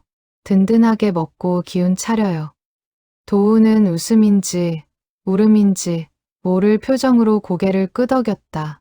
그는 그날 그 어느 때보다 천천히 그리고 깊이 국밥을 음미했다. 뜨거운 국물이 목을 타고 넘어갈 때마다 그의 마음속 응어리도 조금씩 녹아내리는 것 같았다. 식사를 마친 도우는 자리에서 일어나며 말했다. 사장님 말씀 평생 잊지 않겠습니다. 지금 당장은 갚을 길이 없지만 언젠가 저도 누군가에게 이 마음을 흘려보낼 수 있는 사람이 되겠습니다. 말수는 그 말에 환하게 웃었다. 그거면 됐어요. 그거면 충분해요. 두 사람 사이에 흐르던 오랜 긴장이 그제야 완전히 풀어지는 순간이었다. 가게 문을 나서는 도훈의 발걸음은 처음 들어올 때와는 사뭇 달랐다. 여전히 형편은 어려웠고 앞날은 불투명했다. 그러나 그의 어깨는 조금 더 펴져 있었고 눈빛에는 이전에 없던 작은 결의가 서려 있었다. 자존심이라는 벽 앞에서 오래도록 서성이던 그가 이제 막 그 벽을 조금씩 허물어가고 있었다. 말수는 도훈이 사라진 골목 어귀를 한참 동안 바라보았다. 그녀의 머릿속에는 30년 전 자신에게 그 겨울 노인이 남기고 간 말이 다시 떠올랐다. 정직하게 사는 사람은 하늘이 돕는다는 그 말. 이제는 그 말을 자신이 도훈에게 건네고 있다는 사실이 그녀에게는 묘한 감회로 다가왔다. 세월이 흘러도 사람과 사람 사이를 잇는 그 온기만큼은 변하지 않는다는 것을 그녀는 다시 한번 확인하고 있었다. 말수는 가게 안으로 들어와 빈 뚝배기를 정리하며 나지막이 혼잣말을 했다. 여보, 우리가 그때 받은 그 마음 지금 잘 흘려보내고 있는 거 맞죠? 대답할 사람은 없었지만 말수는 어딘가에서 남편이 웃으며 고개를 끄덕이고 있을 것만 같았다. 그녀는 다시 앞치마를 고쳐 매고 다음 손님을 맞이할 준비를 했다. 그날 밤 말수는 오랜만에 남편의 사진을 꺼내 들여다보았다. 액자 속 남편은 여전히 젊고 환하게 웃고 있었다. 그녀는 사진 속 남편에게 나지막이 말을 건넸다. 여보, 오늘 그 청년한테 당신이라면 했을 법한 말을 했어. 잘한 거겠지? 물론 대답은 돌아오지 않았지만 말수는 어쩐지 남편이 자신의 어깨를 가만히 다독여 주는 듯한 기분이 들었다. 그녀는 액자를 다시 제자리에 놓고 이불 속으로 몸을 뉘었다. 창밖으로 어느새 겨울 초입의 찬바람이 스산하게 불고 있었다. 며칠 뒤 도우는 정성식당에 다시 나타났다. 이번에는 예전보다 한결 밝은 얼굴이었다. 그는 자신이 그동안 미뤄왔던 인력사무소 대신 근처 재활용센터에서 임시직 일자리를 구했다고 말순에게 전했다. 큰 돈은 아니지만 이제 매일 정해진 시간에 일할 수 있게 됐어요. 말순은 진심으로 기뻐하며 그의 손을 잡아주었다. 잘했어요, 도훈 씨. 그렇게 한 걸음씩 나아가면 되는 거예요. 그 작은 변화가 도훈에게는 자존감을 되찾는 첫 단추였다. 그날 이후 도훈은 매일 아침 일이 끝나면 씻지도 못한 채 곧장 정성식당으로 달려와 새벽 시간을 함께 보내곤 했다. 처음에는 그저 밥을 얻어먹기 위해서였지만 이제는 말순의 일손을 돕고 다른 손님들의 안부를 챙기는 것이 그의 하루 중 가장 소중한 시간이 되어 있었다. 말수는 그런 도훈을 볼 때마다 마치 잃어버렸던 아들 하나를 다시 얻은 듯한 기분이 들었다. 그날 밤, 준영은 다시 본가를 찾았다. 어머니와 도훈 사이에 있었던 일을 전해 듣고 싶어서였다. 말수는 아들을 앉혀놓고 오랜만에 차분히 이야기를 시작했다. 그녀는 30년 전 그 겨울밤에 놓인 이야기를 처음으로 아들에게 자세히 들려주었다. 준영은 놀란 얼굴로 어머니의 이야기에 귀를 기울였다. 그런 일이 있었어요? 왜 그동안 저한테는 한 번도 말씀 안 하셨어요? 준영이 물었다. 말수는 잠시 뜸을 들이다 대답했다. 말할 기회가 없었던 것도 있고, 어쩌면 굳이 말하지 않아도 되는 일이라고 생각했던 것 같기도 하고, 근데 이제는 말해줘야 할 때가 된 것 같구나. 그녀의 목소리에는 오랜 세월 묵혀둔 이야기를 꺼내는 사람 특유의 조심스러움이 묻어 있었다. 말수는 이야기를 이어갔다. 아버지와 함께 가게를 처음 열었던 시절의 고생, 매출이 없어 문을 닫을 뻔했던 위기, 그리고 그 겨울밤 노인이 남기고 간 봉투에 대해서까지. 준영은 아버지의 이야기가 나올 때마다 눈시울이 붉어졌다. 그는 아버지가 그토록 힘든 시절을 견뎌왔다는 사실을, 그리고 그 시절이 지금 어머니의 행동을 이해하는 실마리가 된다는 사실을 처음으로 깨달았다. 그때 그분이 그러셨어. 정직하게 사는 사람은 하늘이 돕는 법이라고. 나는 그 말을 평생 마음에 품고 살았어. 그리고 언젠가는 나도 누군가에게 그런 사람이 되고 싶었지. 내 아버지도 나랑 같은 마음이었어. 우리 둘이 늘 그런 얘기를 했었거든. 어려운 사람 보면 그냥 지나치지 말자고. 말순의 목소리가 살짝 떨렸다. 남편에 대한 그리움이 묻어나는 순간이었다. 준영은 한참 동안 말을 잇지 못했다. 그는 아버지의 부재를 늘 가슴 한편에 묻어두고 살아왔지만 이렇게 구체적인 이야기를 통해 아버지의 마음을 다시 마주하게 될 줄은 몰랐다. 아버지가 그런 분이셨군요. 저는 그냥 성실하고 무뚝뚝한 분이라고만 생각했는데 말수는 고개를 끄덕였다. 겉으로 표현을 잘 안 하셨을 뿐이지. 마음은 누구보다 따뜻한 사람이었어. 그럼 도훈 씨한테 하시는 것도 다 그 노인분한테 받은 은혜를 갚는 거예요? 준영이 물었다. 말수는 잠시 생각하다 답했다. 갚는다기보다는 흘려보내는 거지.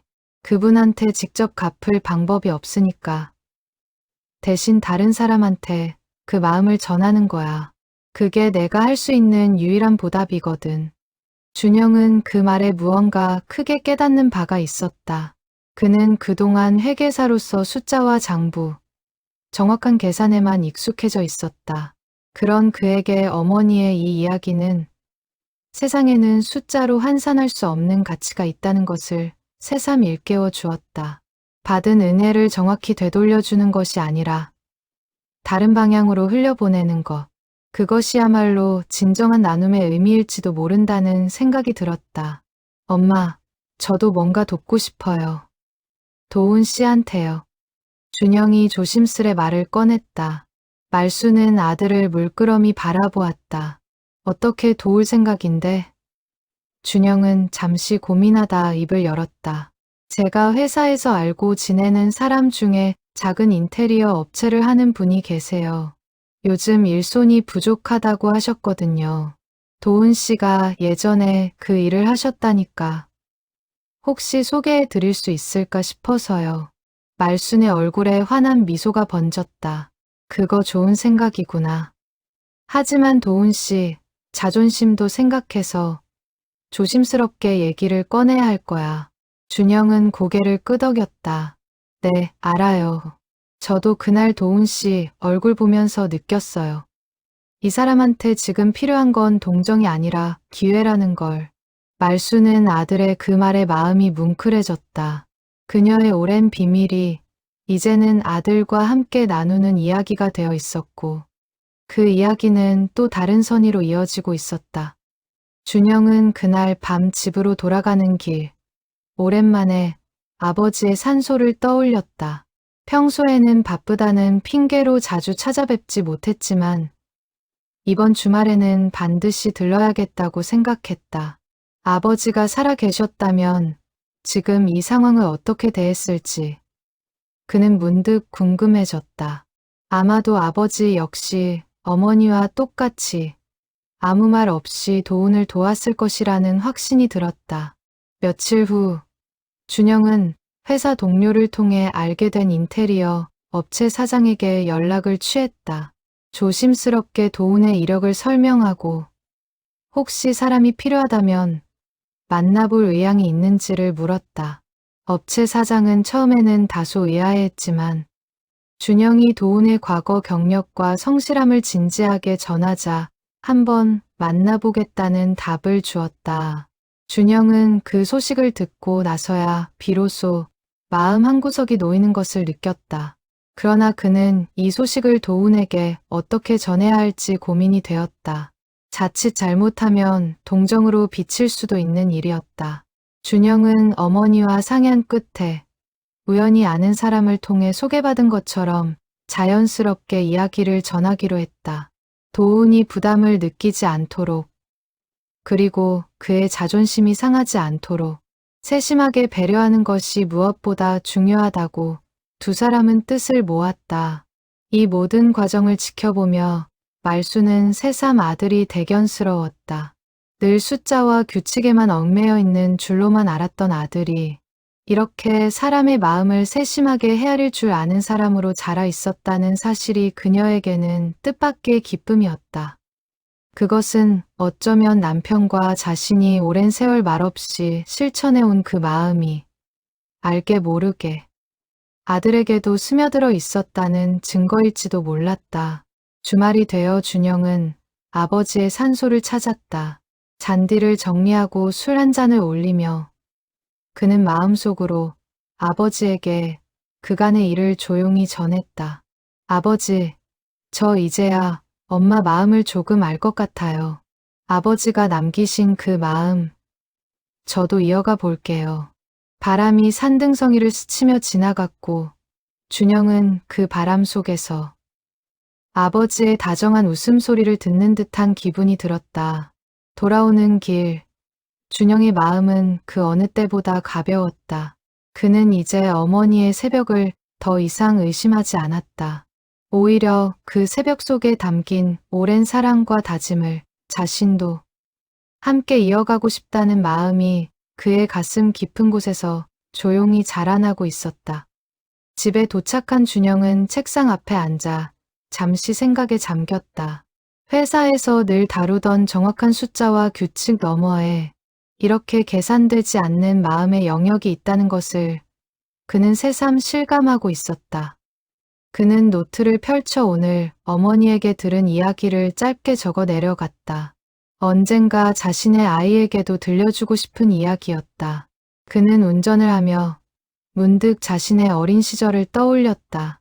초등학교 시절, 아버지는 가끔 그를 데리고 시장 순찰을 돌았다. 그때마다 아버지는 리어카를 끌고 가는 노인을 보면 말없이 다가가 뒤에서 밀어주었고 길에 쓰러진 취객을 보면 지나치지 않고 일으켜 세워주었다. 어린 준영은 그런 아버지가 그저 오지랖이 넓은 사람이라고만 생각했다. 그러나 이제 와 돌이켜보니 그것은 아버지 나름의 방식으로 세상의 온기를 나누던 일이었다는 것을 깨달았다. 준영은 그 기억을 곱씹으며 자신도 모르게 아버지의 그 마음을 물려받아 왔다는 사실에 뭉클함을 느꼈다. 집에 도착한 준영은 아내에게도 어머니의 사연을 조심스레 들려주었다. 아내는 이야기를 다 듣고 나서 한참을 말없이 있다가 입을 열었다. 어머님이 그런 사연을 갖고 계셨는지 몰랐어요. 우리도 뭔가 도울 방법을 찾아봐요. 준영은 아내의 그 말에 힘을 얻었다. 혼자서만 짊어지려 했던 고민이 이제는 가족 모두가 함께 나누는 마음으로 번져가고 있었다. 그날 밤, 준영은 오랜만에 편안한 잠을 이룰 수 있었다. 다음 날, 준영은 회사 일을 마치고 문득 서점에 들러 나눔과 선행을 주제로 한 책 한 권을 샀다. 퇴근길 지하철 안에서 그 책을 펼쳐 읽으며 그는 어머니가 오랫동안 실천해온 그 조용한 나눔이 결코 특별하거나 거창한 것이 아니라는 사실을 새삼 깨달았다. 그것은 그저 매일 반복되는 작은 정성이었고 그 작은 정성이 쌓여 한 사람의 인생을 바꿀 수도 있다는 것을 그는 책의 마지막 장을 덮으며 마음 깊이 새겼다. 며칠 뒤 새벽, 도우는 여느 때처럼 정성식당을 찾았다. 그날따라 준영도 가게에 나와 있었다. 도우는 준영을 보고 가볍게 목례를 했다. 두 사람 사이에는 이제 제법 자연스러운 인사가 오갈 만큼의 거리가 좁혀져 있었다. 국밥을 먹는 도운 옆으로 준영이 슬며시 다가와 앉았다. 도운 씨, 여쭤보고 싶은 게 있는데요. 준영이 조심스레 입을 열었다. 도우는 숟가락을 내려놓고 그를 바라보았다. 예전에 인테리어 시공 일 하셨다고 들었는데 지금도 그쪽 일에 관심 있으신가요? 도운의 표정이 순간 복잡해졌다. 반가움과 씁쓸함이 뒤섞인 얼굴이었다. 관심이야 늘 있죠. 제가 가장 잘 아는 일이니까요. 근데 왜 그러시죠? 준영은 최대한 담담한 어조로 말을 이어갔다. 사실 제가 아는 지인 중에 작은 인테리어 업체를 운영하는 분이 계세요. 요즘 일손이 부족해서 사람을 구하고 있다고 하시더라고요. 혹시 관심 있으시면 제가 한번 자리를 마련해 볼까 하는데 도우는 잠시 아무 말도 하지 못했다. 그의 눈빛이 흔들리고 있었다. 저를 소개해 주신다고요? 도운이 되물었다. 준영은 고개를 끄덕였다. 내 실력만 있으면 이력서 같은 건 크게 안 따진다고 하셨어요. 지금 당장 정식 채용은 아니고 일단 현장에서 실력을 보여드리는 자리라고 생각하시면 될 것 같아요. 도우는 한참을 망설였다. 오랜만에 찾아온 기회 앞에서 그는 기쁨보다 먼저 두려움을 느꼈다. 다시 시작했다가 또 실패하면 어쩌나 하는 불안이었다. 말수는 두 사람의 대화를 조용히 지켜보고 있었다. 그녀는 도운의 망설임이 무엇에서 비롯되는지 누구보다 잘 알고 있었다. 그것은 두려움이었다. 다시 일어섰다가 또다시 넘어질까봐. 그래서 차라리 아무것도 시도하지 않는 편이 낫다고. 여기는 상처 입은 사람 특유의 방어기제였다.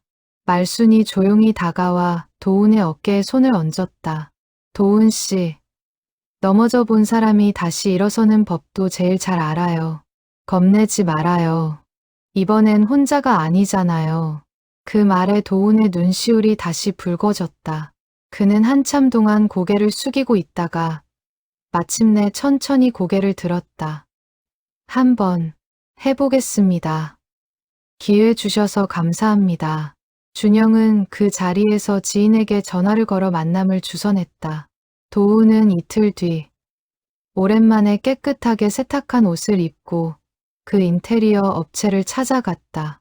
면접이라기보다는 편안한 대화에 가까운 자리였다. 업체 사장은 도운의 과거 시공사진 몇 장을 보고는 감탄했다. 이 정도 실력이면 저희가 오히려 감사하죠. 내일부터 나와 주실 수 있나요?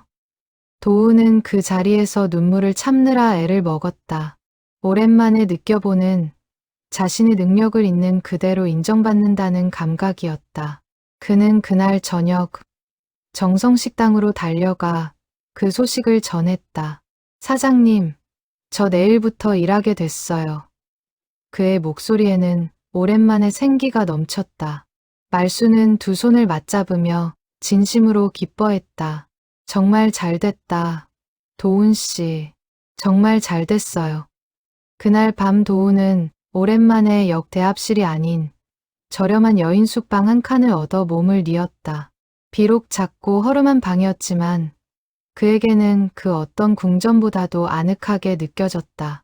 천장을 바라보며 도우는 생각했다. 이 모든 것이 한 그릇의 국밥에서 시작되었다는 것을, 그리고 언젠가 자신도 누군가에게 그런 한 그릇의 국밥이 되어주고 싶다는 다짐을 다시 한번 마음에 새겼다. 다음 날 아침, 도우는 오랜만에 작업복을 걸치고 현장으로 향했다. 오랫동안 놓았던 공구를 다시 손에 쥐는 순간 그의 손끝이 가늘게 떨렸다. 그러나 그것은 예전의 두려움에서 오는 떨림이 아니었다. 설렘과 긴장이 뒤섞인 다시 시작하는 사람만이 느낄 수 있는 특별한 떨림이었다. 그는 심호흡을 한 번 하고 벽에 첫 번째 못을 박기 시작했다. 현장의 다른 인부들은 처음에는 그를 그저 새로 들어온 일용직 정도로만 여겼다. 그러나 하루 이틀이 지나면서 도운의 꼼꼼하고 정확한 손길이 눈에 띄기 시작했다. 오래전 자신의 회사를 운영하며 쌓은 실력은 결코 녹슬지 않았다. 업체 사장은 그런 도운을 눈여겨보며 종종 다른 인부들에게 그의 작업 방식을 배우라고 말하기까지 했다. 일주일이 지난 어느 날, 도우는 처음으로 정식 월급 명세서를 손에 쥐었다. 많은 금액은 아니었지만 그것은 그에게 단순한 돈 이상의 의미였다. 자신이 다시 사회의 일원으로 인정받고 있다는 증거였다. 그는 그 명세서를 한참 동안 들여다보다가 조용히 접어 지갑 깊숙한 곳에 넣었다. 그날 새벽, 도우는 오랜만에 정성식당을 찾았다. 이번에는 국밥을 청하기 위해서가 아니었다. 그는 문을 열고 들어서며 밝은 목소리로 말했다. 사장님, 오늘은 제가 돈 내고 먹으러 왔습니다. 말수는 그 말에 눈이 동그래지더니 이내 환하게 웃음을 터뜨렸다. 그래요. 오늘은 정식 손님으로 대접해 드려야겠네요. 도우는 자리에 앉아 지갑에서 꼬깃꼬깃 접은 지폐 몇 장을 꺼냈다. 그것은 단순한 국밥값이 아니었다. 그동안 쌓여온 미안함과 고마움, 그리고 이제 막 다시 시작하려는 그의 다짐이 함께 담긴 돈이었다. 말수는 그 돈을 받으며 잠시 울컥하는 마음을 애써 눌렀다. 30년 전 자신이 받았던 그 은혜의 순환이 이렇게 눈앞에서 완성되어 가는 것을 그녀는 느끼고 있었다. 준영도 마침 그 자리에 있었다. 그는 두 사람의 모습을 지켜보며 마음이 뭉클해졌다. 자신이 작은 소개 하나로 시작한 일이 이렇게 한 사람의 삶을 다시 일으켜 세우는 데 도움이 되었다는 사실이 뿌듯했다. 그는 문득 깨달았다. 어머니가 지켜온 그 조용한 새벽의 관행이 결국 이렇게 사람과 사람을 잇는 다리가 되어왔다는 것을. 가게를 나서며 도우는 뒤를 돌아 다시 한번 정성식당 간판을 바라보았다. 낡았지만 정겨운 그 간판 아래 그는 오랫동안 잊고 지냈던 감정 하나를 되찾은 기분이었다. 그것은 바로 내일이 기대된다는 감각이었다. 그는 가벼운 발걸음으로 여인숙을 향해 걸어갔다. 하늘에는 어느새 희뿌연 새벽빛이 번지고 있었다. 그날 밤 도우는 오랜만에 부모님께 전화를 걸었다. 그동안 차마 꺼내지 못했던 이야기들을 조심스레 털어놓기 시작했다. 어머니, 저 사실은 회사 접고 한동안 많이 힘들었어요. 이제야 다시 일을 시작했습니다. 전화기 너머로 어머니의 울먹이는 목소리가 들려왔다. 그런 일이 있었으면 진작 말을 하지 그랬니. 그래도 이렇게 다시 일어섰다니 정말 다행이다. 도우는 오랜만에 목 놓아 울었다. 그것은 슬픔의 눈물이 아니라 오랫동안 짊어져 온 무게를 내려놓는 안도의 눈물이었다. 전화를 끊은 뒤 도우는 오랫동안 창밖을 바라보았다. 그는 부모님께 조만간 고향에 내려가겠다고 약속했다. 예전 같으면 상상도 할 수 없었던 일이었다. 실패한 모습을 보이기 싫어 그동안 얼마나 많은 핑계를 대며 부모님을 피해왔던가. 이제는 있는 그대로의 자신을 보여드릴 수 있을 것 같은 용기가 생겼다. 그는 그 용기가 다름 아닌 정성식당의 새벽에서 비롯되었다는 것을 잘 알고 있었다. 주말이 되어 도우는 정말로 고향에 내려갔다. 오랜만에 마주한 부모님은 몰라보게 늙어 있었다. 아버지는 아들의 손을 잡으며 아무 말도 하지 못하고 그저 눈물만 흘렸다. 어머니는 밥부터 챙기겠다며 부엌으로 서둘러 들어갔다. 도우는 그 모습을 보며 자신이 그동안 얼마나 큰 걱정을 부모님께 안겨드렸는지 다시금 깨달았다. 저녁상 앞에서 그는 오랜만에 가족과 함께 웃으며 밥을 먹었다. 그 밥상 위에는 정성식당에서 배운 그 온기가 고스란히 옮겨져 있는 듯했다. 준영은 그 소식을 전해 듣고 마음이 뭉클했다. 자신이 아무렇지 않게 건넨 작은 소개 하나가 한 사람과 그 가족 전체의 관계를 되돌리는 계기가 되었다는 사실이 믿기지 않았다. 그는 새삼 깨달았다. 사람을 돕는 일은 결코 거창한 것이 아니라 때로는 이렇게 작은 연결 하나에서 시작될 수 있다는 것을. 몇 달이 흘렀다. 도우는 인테리어 업체에서 착실히 자리를 잡아가고 있었다. 성실함과 뛰어난 손재주를 인정받아 이제는 정식 직원으로 채용되었다. 작은 원룸도 새로 얻었고 오랫동안 끊겼던 부모님과의 연락도 다시 이어갔다. 그는 이제야 비로소 부모님께 그동안의 사정을 솔직히 털어놓을 수 있었다. 부모님은 아들의 고백에 눈물을 흘리면서도 다시 일어선 아들을 자랑스러워했다. 그러던 어느 날 도우는 정성식당을 찾아와 뜻밖의 제안을 했다. 사장님, 부탁이 하나 있습니다. 말순이 고개를 갸웃했다. 무슨 부탁이요? 도우는 조심스럽게 말을 꺼냈다.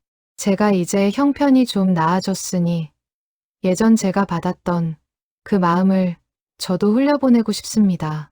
혹시 사장님이 새벽에 어려운 손님들 대접하실 때 제가 재료비 일부를 보태도 될까요?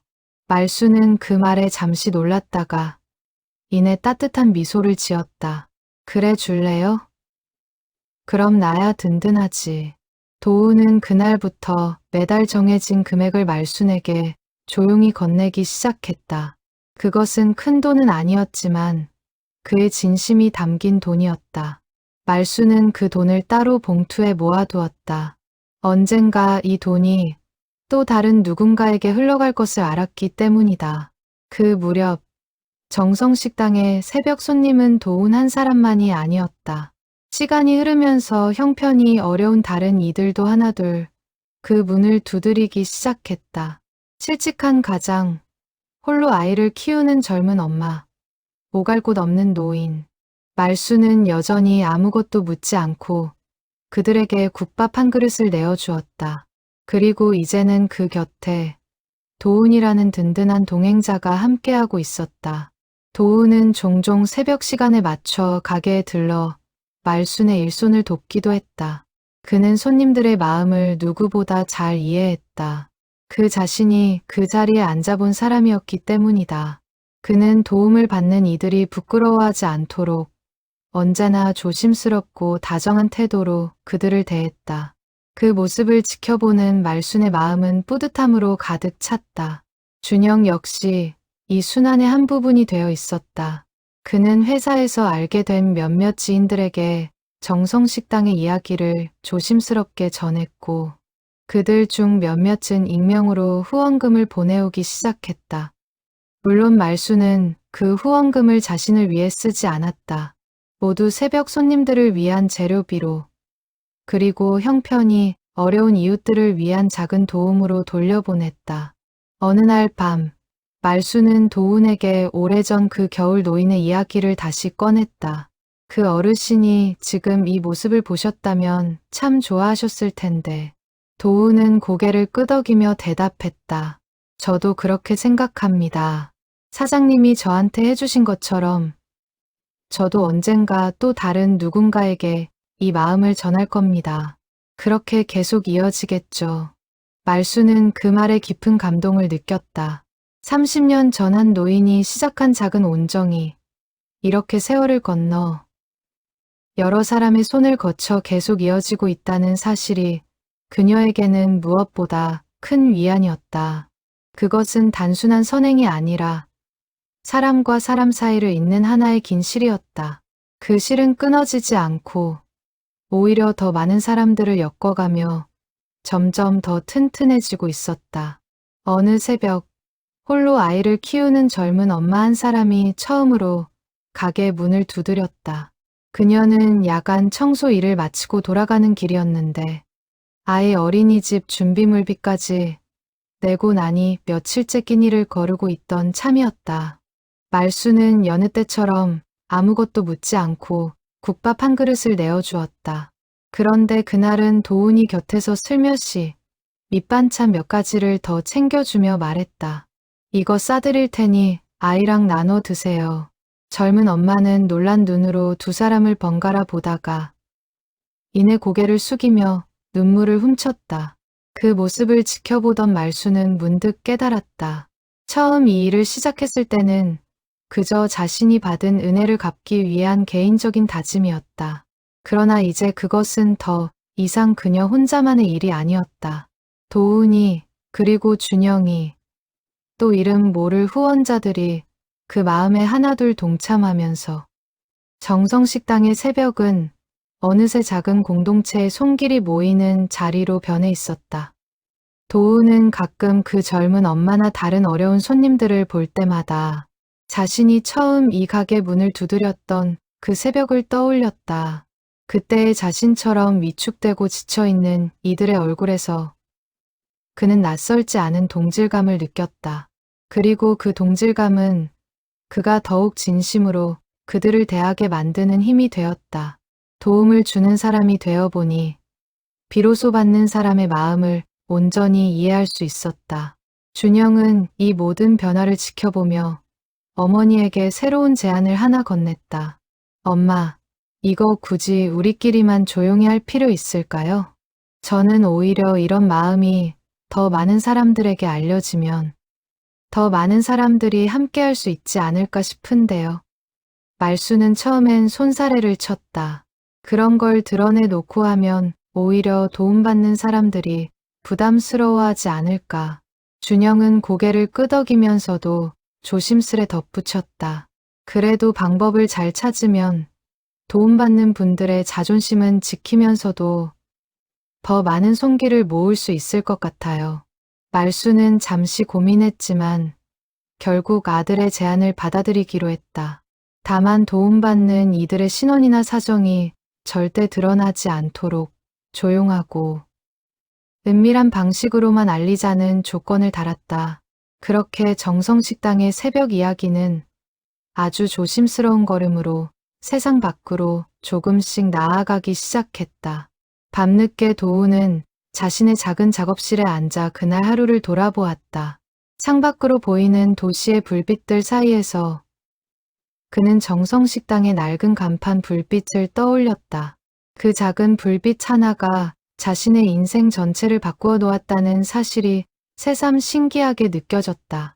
그는 노트를 펼쳐 오늘 받은 은혜를 어떻게 더 넓게 흘려보낼 수 있을지 천천히 적어 내려가기 시작했다. 그해 겨울, 도훈은 자신의 첫 개인 수주 공사를 따냈다. 비록 작은 가정집 화장실 리모델링 공사였지만 그에게는 다시 홀로 서는 첫걸음이었다. 그는 그 소식을 가장 먼저 말순에게 전했다. 사장님, 저 이제 진짜 제 이름 걸고 일 시작합니다. 말순은 두 손을 모으고 기뻐하며 말했다. 그럼 축하하는 의미로 오늘은 내가 제일 맛있는 부위로 말아줄게요. 그 말에 도훈은 눈시울을 붉히며 환하게 웃었다. 그 공사를 무사히 마친 뒤 도훈은 받은 대금의 일부를 봉투에 담아 말순에게 건넸다. 이번엔 정말 제 힘으로 번 첫 돈이에요. 이 중 일부는 꼭 새벽 손님들을 위해 써주세요. 말순은 그 봉투를 받아들며 잠시 말을 잇지 못했다. 그녀는 봉투 안의 돈보다도 그 안에 담긴 도훈의 마음이 더 크게 다가왔다. 그것은 단순한 보답이 아니라 그가 완전히 다시 일어섰다는 증거였다. 이듬해 봄, 도훈은 작은 사무실 하나를 얻어 정식으로 개인 사업자 등록을 마쳤다. 간판을 내걸던 날, 그는 가장 먼저 말순과 준영을 초대했다. 세 사람은 작은 사무실 안에서 조촐하게 축하 자리를 가졌다. 말순은 손수 싸운 순대와 국물을 나눠주며 말했다. 이제 도훈 씨도 어엿한 사장님이네요. 도훈은 웃으며 답했다. 다 사장님 덕분입니다. 이 은혜 평생 잊지 않고 살겠습니다. 간판 앞에서 세 사람은 오랜만에 함께 사진을 찍었다. 도우는 그 사진을 액자에 넣어 사무실 책상 위에 올려두었다. 힘들고 지칠 때마다 그 사진을 바라보며 마음을 다잡기 위해서였다. 사진 속에는 국밥집 앞치마를 두른 말순과 넥타이를 맨 준영, 그리고 작업복 차림의 도훈이 나란히 서서 환하게 웃고 있었다. 그 사진은 세 사람이 함께 건너온 시간과 앞으로도 이어질 인연을 고스란히 담고 있었다. 말수는 그 사진을 볼 때마다 30년 전 자신이 이름조차 알지 못하는 노인에게서 받은 그 짧은 순간의 은혜가 이렇게 오랜 세월을 건너 또 다른 사람들의 삶으로 이어지고 있다는 사실에 새삼 놀라곤 했다. 선이란 그렇게 누구도 예상하지 못한 방식으로 퍼져나가는 것이었다. 계절이 2번 바뀌었다. 정성식당의 새벽 풍경은 예전과 크게 다르지 않았다. 여전히 4시가 되면 불이 켜졌고 여전히 가마솥에서는 뽀얀 국물이 끓었다. 그러나 그 안을 채우는 사람들의 온기는 예전보다 훨씬 두터워져 있었다. 말순 곁에는 이제 도훈이 있었고 준영도 시간이 될 때마다 새벽 일손을 보탰다. 도훈은 그 사이 작은 개인 사업자로 독립했다. 인테리어 업체에서 쌓은 신뢰를 바탕으로 몇몇 소규모 공사를 직접 수주받아 진행하고 있었다. 여전히 큰 성공이라 할 수는 없었지만 그는 다시 자신의 2발로 서 있었다. 그리고 그 첫 수익의 일부는 언제나 정성식당의 새벽 재료비로 돌아갔다. 어느 새벽 도훈은 낯선 청년 한 명이 가게 앞을 서성이는 것을 보았다. 낡은 옷차림에 지친 얼굴, 안으로 들어올 용기를 내지 못한 채 유리창 너머로 안을 들여다보는 그 모습이 도훈에게는 낯설지 않았다. 몇 해 전 자신의 모습과 꼭 닮아 있었기 때문이다. 도훈은 조용히 밖으로 나가 그 청년에게 다가갔다. 들어오세요. 여기 새벽 손님은 계산 안 해도 됩니다. 청년은 놀란 눈으로 도훈을 바라보았다. 도훈은 부드럽게 웃으며 그를 가게 안으로 이끌었다. 말수는 그 모습을 바라보며 조용히 미소 지었다. 그녀가 30년 전 받았던 그 온기가 이제는 도훈의 손을 거쳐 또 다른 사람에게로 흘러가고 있었다. 그 순환은 결코 끝나지 않을 것 같았다. 그날 저녁 준영은 회사에서 작은 사내 소식지에 짧은 글 하나를 익명으로 실었다. 실명도 가게 이름도 밝히지 않은 채 그저 새벽마다 조용히 국밥 한 그릇을 나누는 어느 식당 이야기라는 제목으로 짧게 소개하는 글이었다. 그 글은 며칠 사이 회사 안에서 잔잔한 화제가 되었고 몇몇 직원들이 뜻을 모아 작은 후원금을 만들기 시작했다. 말수는 그 소식을 듣고 처음엔 당황했지만 이내 담담히 받아들였다. 이렇게 조금씩 알려져도 우리 마음만 변하지 않으면 되는 거지. 그녀는 아들의 손을 가만히 잡으며 말했다. 내 아버지가 살아 계셨으면 참 좋아하셨을 텐데. 준영은 고개를 끄덕이며 어머니의 손을 마주 잡았다. 2 사람 사이에는 더 이상 말이 필요하지 않은 깊은 이해와 유대가 흐르고 있었다. 시간이 흘러 정성식당의 새벽 풍경을 아는 이들이 조금씩 늘어갔다. 그러나 그 어느 누구도 도움받는 이들의 이름이나 사정을 궁금해하지 않았다. 사람들은 그저 묵묵히 재료비를 보태거나 자신도 어딘가에서 조용히 그런 마음을 실천하기 시작했을 뿐이었다. 선행은 소문이 아니라 실천으로 그렇게 조용히 퍼져나가고 있었다. 계절이 다시 바뀌어 겨울이 찾아왔다. 30년 전 그 겨울처럼 매서운 한파가 몰아치는 새벽이었다. 정성식당의 불빛은 그 어느 때보다 따뜻하게 골목을 비추고 있었다. 말수는 가마솥 앞에 서서 문득 그 옛날 노인의 목소리를 떠올렸다. 정직하게 사는 사람은 하늘이 돕는 법이야. 그녀는 나지막이 그 말을 되뇌며 오늘도 국자를 들었다. 그날 새벽 도훈이 데려온 그 청년은 몇 주 뒤 다시 가게를 찾아와 조심스레 말을 건넸다. 저 실은 목공 기술을 조금 배운 적이 있는데 혹시 일자리를 좀 알아봐 주실 수 있을까요?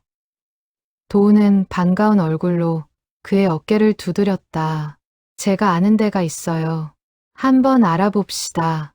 말수는 그 모습을 지켜보며 가만히 눈시울을 붉혔다.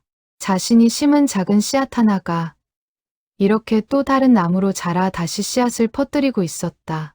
준영은 그해 겨울 회사에 사표 대신 반차를 내고 매주 한 번씩 새벽 시간에 가게를 찾기로 스스로 정했다.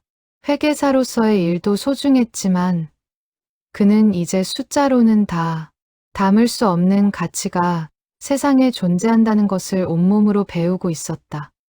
그는 장부를 펼칠 때마다 더 이상 새벽 시간대의 빈 매출을 이상하게 여기지 않았다. 오히려 그 빈자리야말로 이 가게가 가장 충실하게 채워온 시간이라는 것을 알게 되었기 때문이다. 말수는 가끔 30년 전 그 노인을 다시 만날 수 있다면 어떤 말을 전하고 싶은지 상상해 보곤 했다. 아마도 이렇게 말할 것 같았다. 어르신 덕분에 저희 가게가 살았고 그 마음이 이제 이렇게 여러 사람에게로 이어지고 있습니다. 정말 감사합니다. 비록 그 말을 직접 전할 길은 없었지만 그녀는 매일 새벽 국밥 한 그릇을 내어주는 것으로 그 인사를 대신하고 있었다. 가게를 찾는 단골 손님들 중 몇몇은 어렴풋이 짐작하고 있었다. 새벽 시간대에 이 집에서 무슨 일이 벌어지는지를. 그러나 아무도 그것을 소문내지 않았다. 마치 암묵적인 약속이라도 한 듯.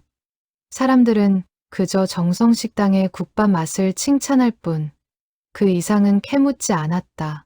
그것이야말로 이 조용한 선행을 지켜주는 이웃들만의 배려였다.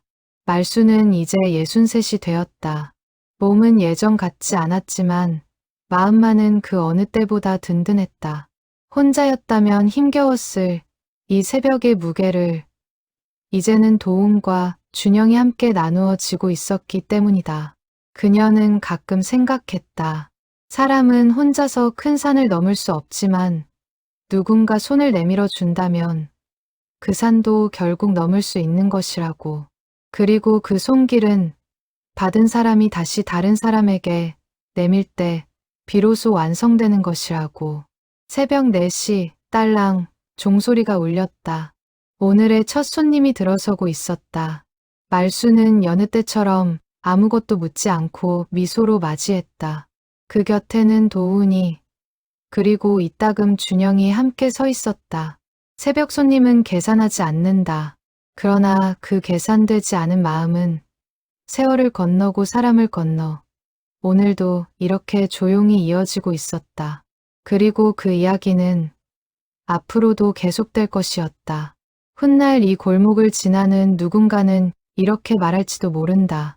저 낡은 순댓국집 간판 아래 30년이 넘도록 꺼지지 않는 불빛이 있다고. 그 불빛이 처음 누구에게서 시작되었는지, 몇 사람의 손을 거쳐 오늘에 이르렀는지는 아무도 정확히 알지 못한다. 다만 분명한 것은 그 불빛이 단 한 번도 꺼진 적이 없다는 사실이었다. 그리고 그 불빛 아래에서 오늘도 또 한 사람이 조용히 새로운 하루를 시작할 힘을 얻어가고 있었다. 훗날 이 이야기를 전해 들은 이웃들은 저마다 한마디씩 보탰다.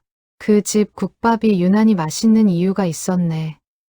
누군가는 그렇게 말했고 또 누군가는 그런 마음이 있으니 30년을 버텼지라고 고개를 끄덕였다. 그러나 그 어떤 말도 정성식당의 새벽을 지켜온 이들의 진심을 온전히 담아내지는 못했다. 그것은 오직 그 새벽을 함께 겪어본 사람들만이 알 수 있는 말로는 다 설명할 수 없는 온기였다. 봄이 오면 정성식당 앞 화분에도 새순이 돋을 것이다. 말수는 매년 그 화분에 물을 주며 생각했다. 사람의 마음도 이 화분과 같아서 누군가 꾸준히 정성을 쏟으면 반드시 새순을 틔운다고. 도훈이라는 새순이 그러했듯 앞으로도 이 새벽의 정성은 계속해서 새로운 싹을 틔워낼 것이었다. 그리고 그 모든 것은 계산하지 않는 마음에서 시작되고 있었다. 시장 골목 저 끝에서 또 다른 하루가 밝아오고 있었다. 사람들은 저마다의 사정을 안고 살아가지만 적어도 이 골목 초입의 작은 국밥집에서만큼은 그 사정을 굳이 설명하지 않아도 되었다. 말수는 오늘도 가마솥 앞에 서서 국물을 젓는다. 그 국물이 우러나는 시간만큼 사람의 마음도 서서히 우러나고 있었다. 새벽 손님은 오늘도 계산하지 않는다. 그러나 그 마음만은 누구보다 확실하게 샘해지고 있었다. 이 이야기를 전해 들은 누군가는 묻는다. 왜 굳이 그렇게까지 해야 하느냐고. 말수는 그런 질문을 받을 때마다 그저 웃으며 답한다. 받은 게 있으니까요. 그리고 그걸 흘려보내야 제 마음도 편해지니까요. 그 대답에는 어떤 거창한 철학도 대단한 계산도 없었다. 그저 사람이 사람에게 건네는 가장 단순하고도 가장 오래된 마음. 그것이 전부였다.